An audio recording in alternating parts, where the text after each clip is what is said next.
So Kinsoft is a very extensive product line. They've bought in a lot of companies that are under them their umbrella. So there's pretty much cover every attachment you could want for an excavator. Welcome to the Crownsman Show. This is episode 59, and today we actually have two guests, so it's a little bit different than what we're used to. Today we're joined by President Josh Arnold and Vice President Matt Cox from JT Equipment Corp. They're here to highlight their equipment, their servicing, and to dig into their business model. But before we get started, let's go ahead and thank our sponsors. First up, we have Savanaugh Equipment. Savanaugh Equipment supplies new and used mining equipment around the world, from placer to underground to ore processing plants. They have gold concentrating tables, trommels, and mineral jigs in stock now to take advantage of the high gold prices. You can visit them at savanaughEquipment.com, where you will find more equipment every day. Next up, we have PowerZone Equipment. When you need a specialized team of world-class engineers for your oil and gas pipelines, dewatering, or any fluid handling needs, you want to visit powerzone.com.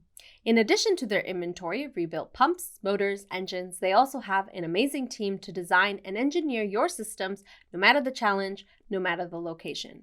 Get in the zone with PowerZone. Visit them at powerzone.com. Well, let's get on with this episode of The Crownsman Show. Hello, everyone. Welcome to the Crownsman Show. I'm your host, Jared Downey. Today on the show, we have JT Equipment. We have two guests, so I'm going to see. This is actually the first time we've done it this way, where two guests are side by side at the same time. So we'll see how I handle that. The two guests we have are Matt Cox. He's the vice president and partner at JT Equipment. And then we have Josh Arnold, who is the president and partner at JT Equipment. Hello, gentlemen. How are you? Good, yourself? Good. It's a strange world we're living in, but we're I guess at least we have video conferencing now, right? Here we are. Where are both of you located right now? I'm in the Calgary office. I'm just down the hallway from Matt in our Calgary office. So do you have a central location? You have one location where you operate your business from? Yes, out of Calgary. Yep.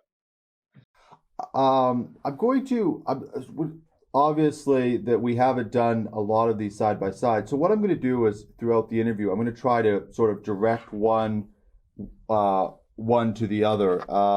So I guess Josh, I'm going to start with you. What's sort of your role with the company? And then we'll go over to you, Matt.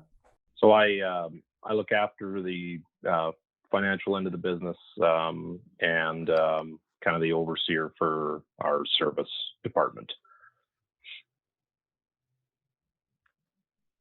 So I look after all the day-to-day on the field side. We have a shop foreman, a field foreman, and then that's my day is putting out fires and dealing with invoicing. I think you used the term off air janitor. Yeah, that's right. Pretty much I wear every hat, so that's pretty standard for me. And then now I realize it's a partnership, but obviously in a partnership, same with our company. It's the same setup. We have different roles, and so Matt, where do you what is your role within the company? So I kind of look after managing the sales and parts side. So I look after all of the salespeople plus our parts department at Parts People. I wanted to I'm going to go in. I'll keep it with you, Matt. Where's sort of your background? Where did you come from, and sort of how did you come to be involved at JT Equipment? So I started my career in parts working for my dad, and then went to parts school at SAIT. Met a guy who worked at Brandt, and they're a big John Deere dealer here in Canada. So I decided I wanted to switch what I was doing and get into heavy equipment. So I started there working in shipping and receiving. Basically worked my way up to selling parts and service on the road over 7 years. then I made a jump over to Strongco, which is the Volvo dealer, and sold equipment there. And me and Josh worked together at Brandt, so we kept in touch. He was actually a customer of mine at Brandt and Strongco. And when he started doing this, I kind of supported him as much as I could along the way. And he came to me one day and asked if I wanted to be a partner and start the sales side of the business. And I jumped on the opportunity, and that was 3 years ago now. It's been pretty good. So yeah, going over to you, Josh. You reach out to Matt and to form that partnership. And so that's sort of so you had already started the company, is that right?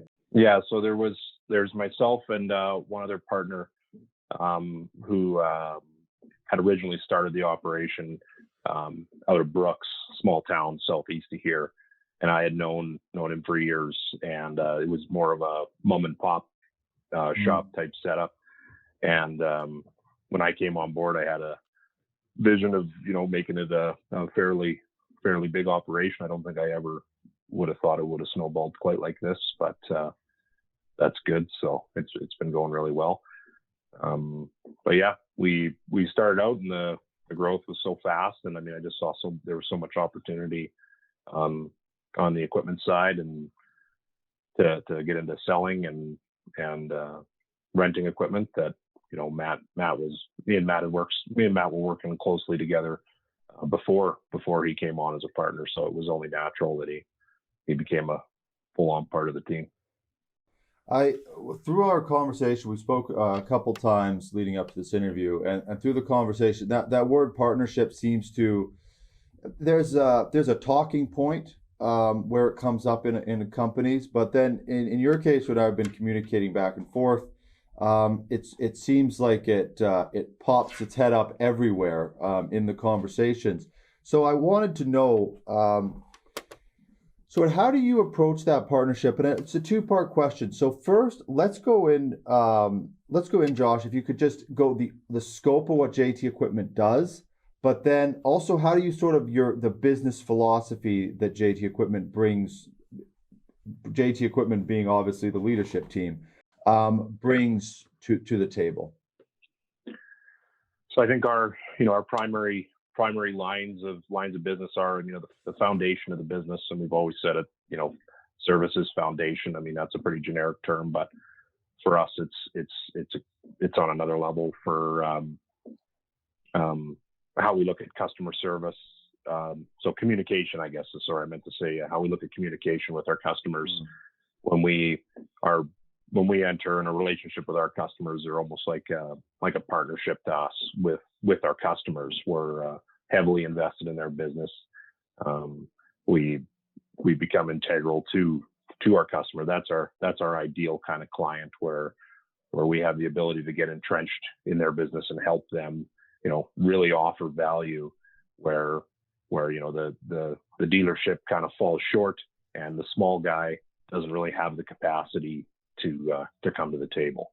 So we really meet a bit of a niche market for.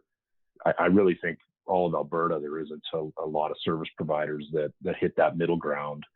Yeah, there's the big OEMs that it comes with a they offer value and they're required, but they come at a certain price point. And then the smaller guys that may be, very affordable, but they'll only have one or two trucks and not be able to offer a certain level of service.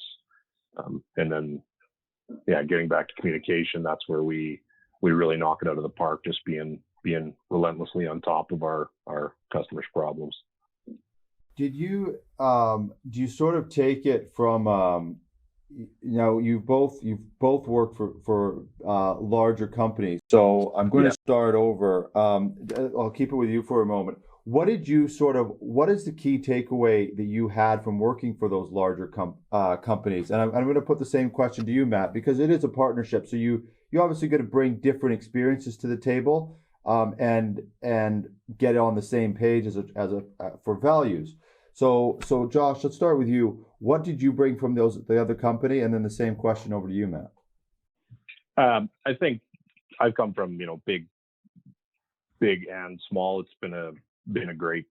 I've had a nice mix of employers before we started this. That it really gave me a view of both sides of the spectrum. But on the big side, it just gave me an understanding of structure and how to organize a business.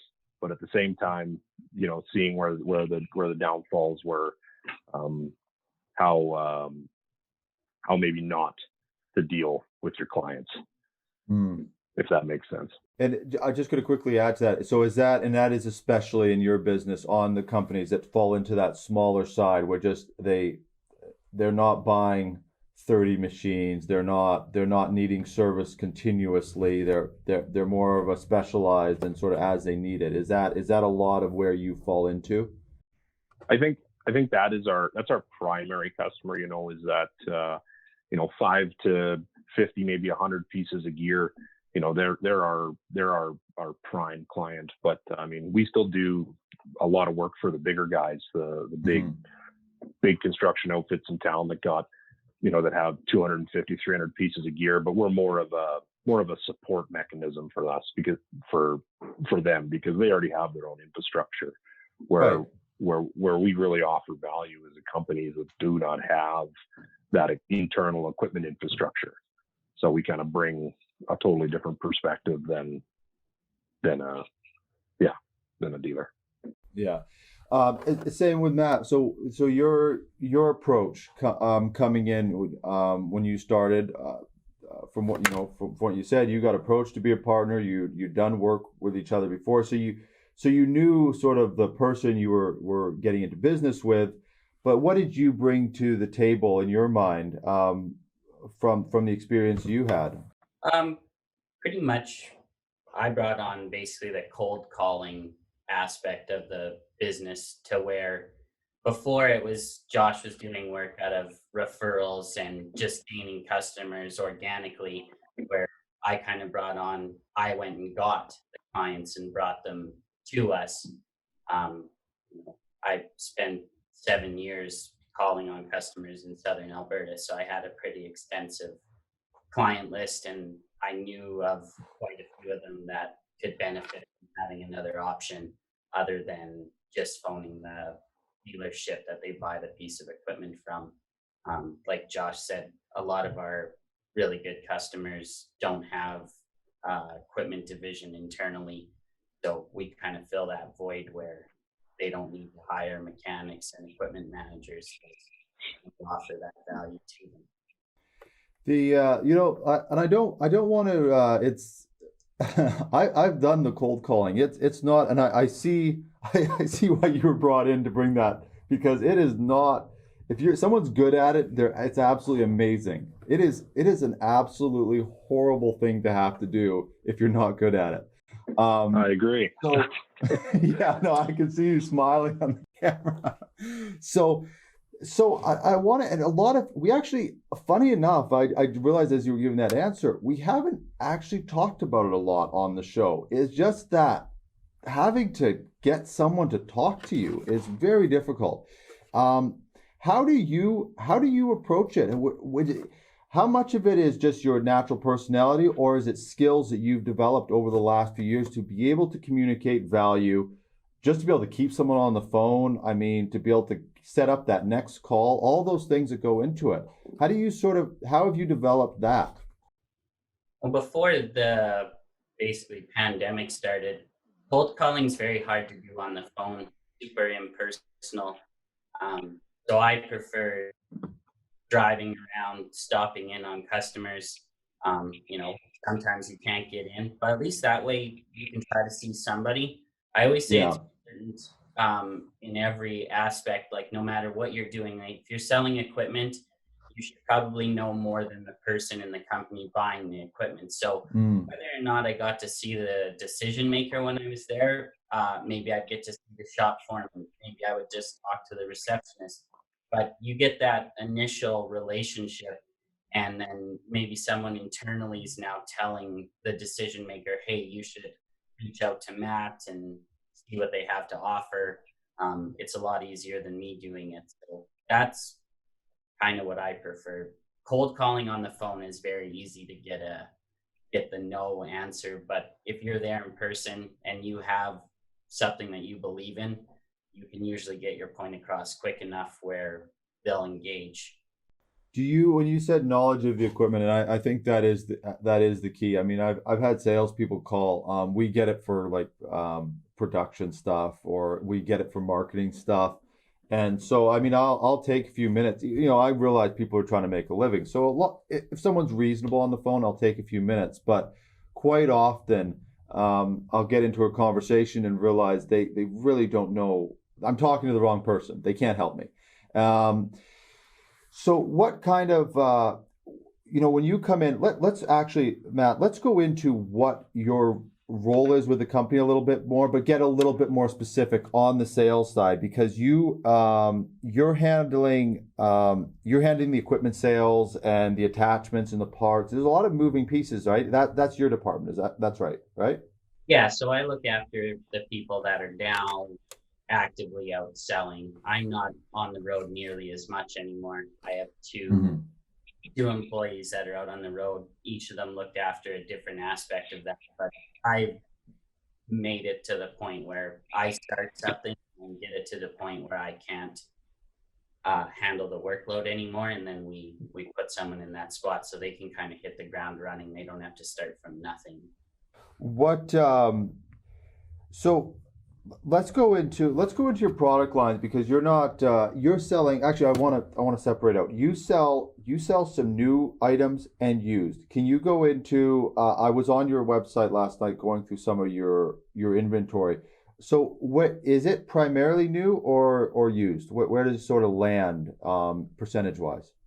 So most of the sales we've been doing lately are all on used equipment, and it's kind of a service we started offering a couple of years ago, and it's the consignment inventory. So we go to customers, just another part we can add value and say, hey, if there's anything you're looking to sell, we'll help you sell it. We take a small fee to do that and list it on our site. It helps our customer get rid of a piece he doesn't want, and we helped another customer getting him into a good used piece, because anything that we bring in on consignment, we do a full inspection. We may or may not fix everything, but at least then the end user that's buying it is aware of needs to be repaired or has been repaired. Because you have that full service team, right? So you can you know exactly what needs to be done on these products. I want to talk a little bit about I want to get the names right. I think it's Oil Quick and this one a Kinchauffeur. Can you talk a little bit about those two product lines? So those are where our flagship lines that got us into sales. So when I came on, I wanted to get into the attachments. So found a few vendors that worked with us when we were small, and it's worked out really well. So Oil Quick was one of our very first vendors, and then Kinchauffeur came in after that. What's the Kinchauffeur line? Can you talk a little bit about it? So Kinchauffeur is a very extensive product line. They've bought in a lot of companies that are under them their umbrella. So there's pretty much cover every attachment you could want for an excavator. They get into a little bit of stuff with wheel loaders and skid steers, but primarily it's an excavator material handler based product line. So it works really well. We have consistency through the product line. We don't have to have another brand to make up for something, which is really nice to have. It sort of ties back. I was actually going to talk about the servicing first, but then you talk about these. But it sort of makes sense that you've got these used products, new products. You got product lines. But now let's talk a little bit about the servicing. Josh, over to you. That, I come from a used equipment background, and I come from some new construction. I had a business there in the new construction sector for a few years. So the servicing business has always sort of eluded me on how to do that efficiently and take care of customers properly, because there's so many variations when you're going on to a site. So sort of how do you, let's actually first, let's do a quick list, just so that the viewers have an understanding of what the services you're offering.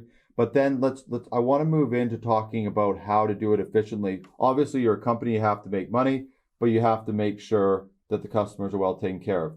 So let's just go over the services quickly again, just so the people watching understand what we're talking about. So we have 7 service trucks, 13,000 square foot shop. We're on we have welding and fabrication. We have field welding.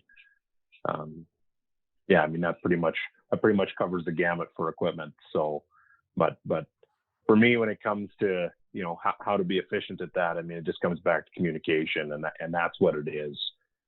You cannot over communicate in the equipment business when it comes to service, you know, especially with our climate and the timelines that these guys are on, having to complete. You know, I say this has got to be one of the most challenging environments in the world to work in construction. You know, with you know, it can be as short as a 7 to 8 month work season, maybe less, depending on how much rain there is, and like literally every hour counts.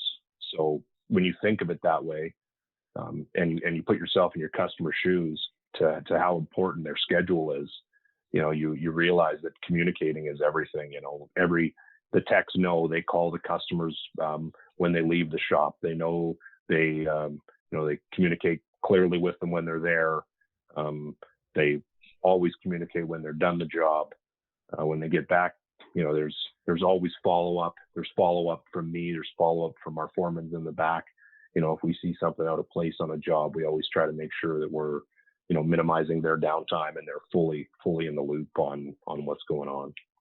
How do you instill that in your team? If you go through social media, there's a lot of really motivational stuff that works really well until you're out and about -20, and it's ridiculously uncomfortable, and things are breaking that aren't supposed to be breaking, and then basically real life when it comes to a place like Alberta. How do you instill that in your team, and even that motivation? To, you know, take that much care, you know, make sure every hour counts. Sort of how do you communicate that and approach that, which of course affects the bottom line for the customer at the end of the day? Relentlessly. You never stop communicating it. I mean, it's just you know, you live and you breathe it. It's everything to us. We try to be, you know, we try to hire enthusiastic people with a positive attitude. I mean, attitude's everything, and I've always said the guys running the field trucks, to be a field technician, that was my background as a mechanic. And if I was going to go back to pulling wrenches or as a tech, it would be in a field truck, because that's kind of the, I don't want to say premier. There's lots of great shop guys, but I mean, it is a high stress. You have to be able to talk to your customers, you know, and that's a lot to ask out of a technician. You know, it's pretty stereotypical that a mechanics are kind of to themselves. So finding those diamonds in the rough, those guys that can actually communicate clearly with a customer, just see how important that is. They're hard finds. I mean, I've said for a long time since we've been doing this that we could grow this business as fast as we could find good technicians. So it's a very calculated thing. We'd love. You know, we could probably have 15 trucks right now if we could find qualified guys for them, but it's, you know, we have to bring them through our shop and groom them over a number of years, and keep talking about, you know, exactly what you were saying, the culture of our culture of quality and communication. How much of a difference do you think it makes that you have been in the field? I mean, could you run the business without that, without having, experienced all those variations and the challenges and learning how to communicate with customers and that, could you do the job? I think being a tech helps helps me relate to the customers. I mean, me and Matt have had this conversation a lot about how when it comes to actually, selling a service job or getting down to the brass tacks of something, when you can speak to an equipment manager, most equipment managers or shop foremen are techs. Do I think it's absolutely essential? Probably not. Like, I think just having exceptional communication is key, but I mean, my background just gives me the ability to, really relate to a tech-minded person. So the way I communicate, I don't think I could do it without it. Right. But I do think it would be possible. Just Yeah, actually, you said something that's kind of interesting. You said the way that you communicate, you don't think you could do it without it, and that's it's actually a good point. That different people can use different skill sets, but for me, I don't like. There's people that could probably do these interviews and that without working at least somewhat in the industry. I couldn't. I've tried to do a couple like kind of retail interviews, and it just doesn't land. It's not who I am. And we try to stick to our, being genuine and being, very transparent in how we operate. There's not a lot of smoke and mirrors here. We are, we wear it on our sleeves. That's important. So I couldn't fake it at all and that's why I do this. I mean, service is what I know, and construction equipment's it. I've been doing it since I was 17. So it's all I really know. It makes such a huge difference, though, and you get that sense from a company, and it's in any industry. If someone's walking in to sell you something, or someone is giving you a technical explanation for how the project's going to go, any of both of the things that you do for the company, as soon as you feel that someone's genuine, I mean, the wall just comes down. It's just the way it is. It doesn't mean you're guaranteed the work or anything like that, but at least you'll get it shot.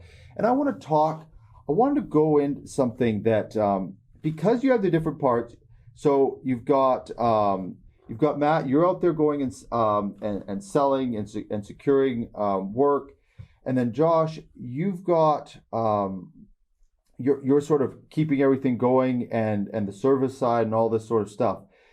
Are there projects, and either one of you can answer this, that sort of stand out to you, that sort of encompasses a little bit of everything that you're doing, and maybe even an example that you could give?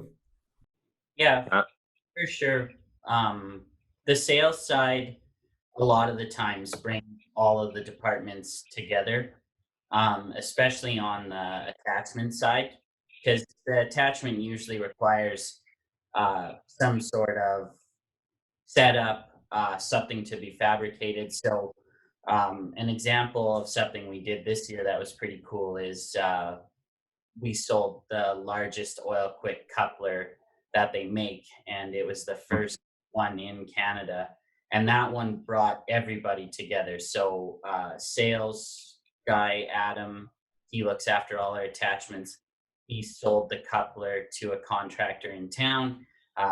Then we had to do some custom fabrication for the customer because he wanted to be able to utilize his buckets currently. So the fabrication division had to make an adapter to go between the coupler on the machine and the buckets. And then we did this install in the field. So one of our field went out and installed this coupler and really brought everybody together. It had to be a team effort because the shop fabrication had to be online with when the guy in the field was going to be done. It was a very large install to do in the field on a 385. What I was going to ask is, in these types of projects, is there now, do you have people jumping around from other teams, and like you've got the shop guys and like coordinating, or how do you just go about once you identify what the product, because you said that was the Oil Quick product, right? How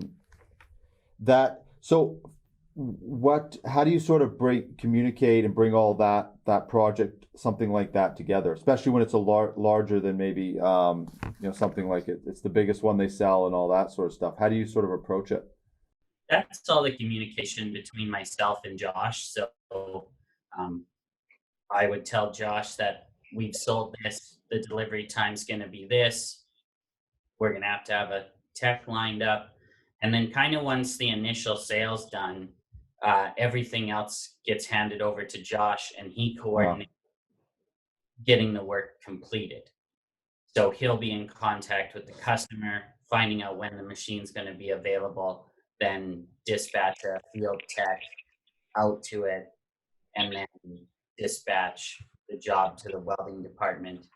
So we might have, one job for the customer, like one invoice for the customer, but in the back of that job will have two jobs internally so that the guys know what they're there to do, and the customer sees a nice clean invoice instead of something with a bunch of travel and material on it. Right. The Josh, is there a project, sort of as we get towards the back half of this interview, is there a project to you that sort of stands out as sort of encompassing that service element, that one that Matt just gave, that sort of brought together every part of your operation? Is there something that really in that service lane that stands out for you? I mean, we've done some big projects, and I mean, often, we get work because, we're kind of a one-stop shop. We have the ability to, we don't have to turn anything away. I mean, we can bring it on. We have we had a rail tamper machine in here, so it's a 130,000 pound machine, and it's about 50 feet long. It's quite the machine. So we had that unit in our shop for about 2 months. Did a big upgrade on it, so a big factory upgrade where we installed, a whole new electrical system, did a bunch of fabrication on it. I mean, it was, we were resealing cylinders for it, running the whole gamut on it, just had everybody involved. But there's lots of projects like that where fabrication gets involved, and we have a grader come in for an overhaul, and there's fabrication that's needed. But I mean, we do everything we can not to operate in silos. So I mean, everybody's kind of on the same team, pulling the same direction. So it just kind of flows naturally. It's, the divisions and all of this. It's, everybody's here. We're all one outfit. I don't think anybody, but maybe me and Matt, or somebody looking at the only people looking at the income statement are going to break it down like that. Right. For us, it's just one big pull in the same direction. When you mentioned income statements on the show, we don't ask people sales numbers and stuff like that, obviously. but one thing I do want to ask, before we wrap up, is sort of that vision of the company. You've grown. Now there's a partnership. You've taken on some major products. You've got a couple product lines. Where do you go from here? This is not a normal climate that we're in, but at the same time, I mean, 2008 was not a normal climate. A few years later, the oil industry got hit again. It will go back up and it will go back down. And I mean, things. So, sort of aside from all that movement, of course, taking into account, you have to adapt in real time. But where's that vision for the company moving forward? I think, I mean, we really want to capitalize on the current market we're in, which we look at as Southern Alberta. And when we feel like we have that fully handled and managed, I mean, we will probably look to expand and have a few satellite locations and develop, because I mean, I think our recipe is pretty good. It's simple and good. I mean, it's just customer service over everything, and it's an easy thing to say, but a really hard thing to do. And I think a lot of people say, that they do customer service, but I mean, it's such a vague thing to say. But to truly understand what it means to put yourself in the customer's shoes is what customer service is to me. So if you can't do that and you can't relate to your customer, then you're always just going to be kind of in the middle. You're never going to be exceptional. So I mean, what the vision is, I mean, we have some metrics and stuff that we could talk about, but I mean, realistically, it's just to be the best at everything we're doing at the end of the day. I want to go over, Matt, I'm going to jump over to you here for this. The This sort of I want it's sort of another. I always try to ask something that I haven't asked someone, and I try to identify when I've got a guest on someone that I think can answer a question. So I don't want to put anybody in the spot, and I think from your background and your experience, I think you're someone who can. It is when things get busy and you're part of a growing company, the emails you get used to, maybe there's 50 emails coming in, but then all of a sudden it's a Tuesday and there's 100 emails to answer. And you still got to make your phone calls, and you still got a meeting over down the hall with Josh in an hour and all that sort of stuff. How do you manage personally? How do you manage when that busyness starts happening, that happens with a growing company, but you're busy because you treated your customers well? How do you find that balance, just you personally? I think it's all like having good time management. I tend to think I have very good time management, so I'm very good at what can wait and what needs to be addressed right now. So I do that, and then basically me and Josh take it as customer phone calls coming in are first priority. I obviously have some help with handling the phone calls with having the sales reps and parts people, but sometimes they're phone calls for me. Emails and stuff can get out of control, but a lot of emails I find are just transfer of information. Yeah. It's not really initiating us to do anything. Someone will email for a quote or, email for rates or just some information, but normally the phone rings if it's a I need this right now situation. Mm-hmm. Kind of switch to text message as well, but yeah, I mean, some days it's overwhelming and you just get through it. I mean, you turn your phone calls that normally you chat for 5 minutes, you just turn in a 30-second phone call, get the information you need, and save the chit chat for another time or the catch up. Because I mean, you can spend a lot of time having unnecessary conversation. Yeah. I mean, it's important to get the rapport with your customer to have those conversations, but some days they're in the same boat. They just want to pass off the information Yeah. and go.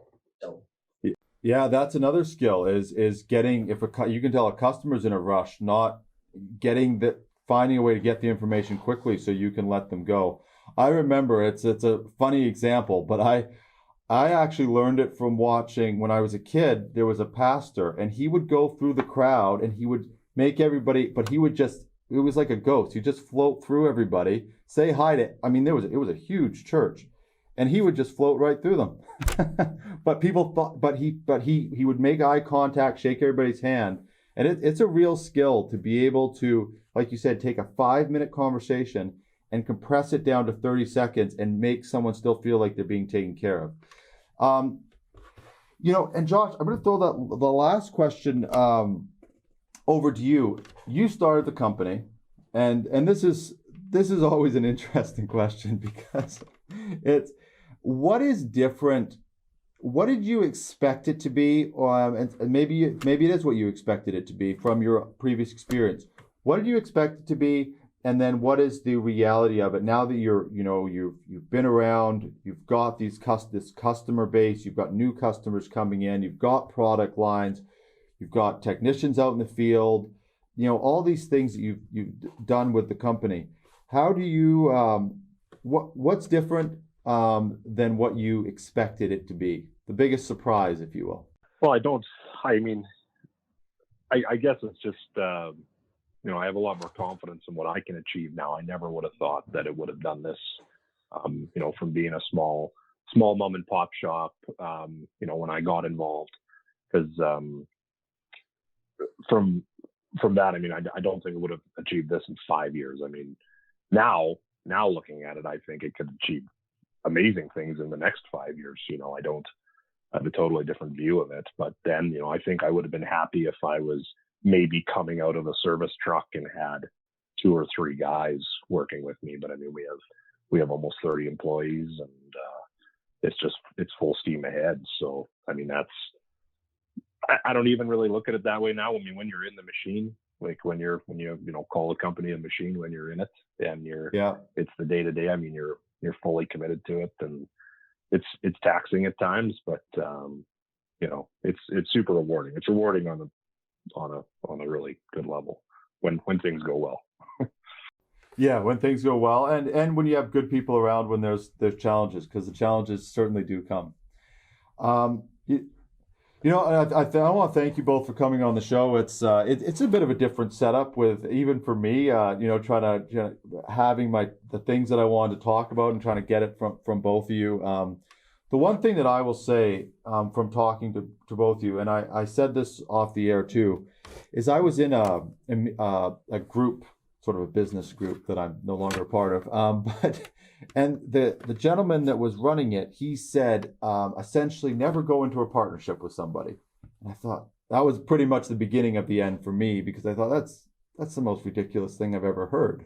So, but it was very clear from the beginning that you both have your roles and the things that you do well.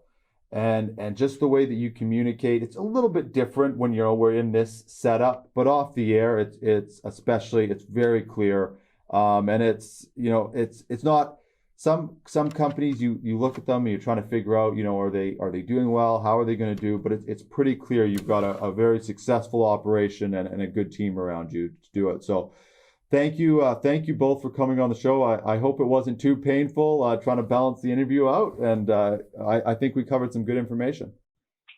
Yeah, thank you. Yeah. It was great. Thanks. Was good. Got easier near the end. Yeah. That's the problem with this long form content. It's almost, I always wish I could take the back half and put it to the front. But people that watch these long form shows too, they understand that they watch them, right? So they get that you kind of get warmed up and get into the nuts and bolts of the company as we move in. So I hope people enjoy it. So thank you both for being on. I hope we have you back again sometime soon. Perfect. Thank you. Okay. Thanks.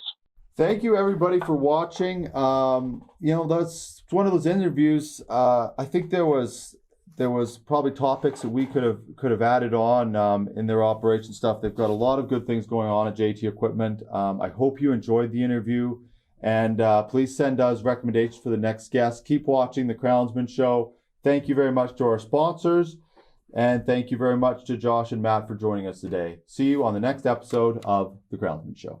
Thank you so much for watching. Please remember to subscribe and follow us on Facebook and LinkedIn.